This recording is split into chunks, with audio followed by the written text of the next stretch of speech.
Hello everyone, my name is Harold. I'm the CEO of Harold's Group and welcome to my home.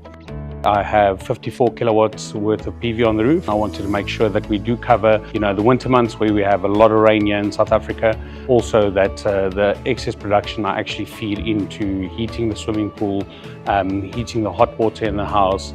We are actually able to run all of the air conditioning. So I decided to go with AIKO is the fact that they provide one of the highest efficiency modules that is available on the market today. It's also the biggest wattage size all black panels that's available on the market today.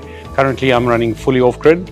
We are grid connected, but my consumption from the grid is basically zero unless we have prolonged days of rain.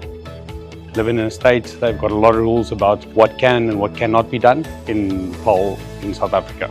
The aesthetics of the black panels are actually the main reason why I have chosen AIKO as the panel supplier for my house.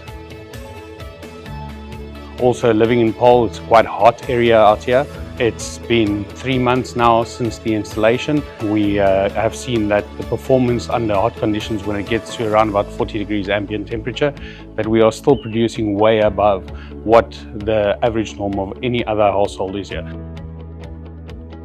AIKO has really been one of the best choices that I've made, and we would like to share this with you so that you as the end user and the EPC can make a decision on why you should actually use AIKO. It's really a long-term investment gain for any investor out there. Thank you.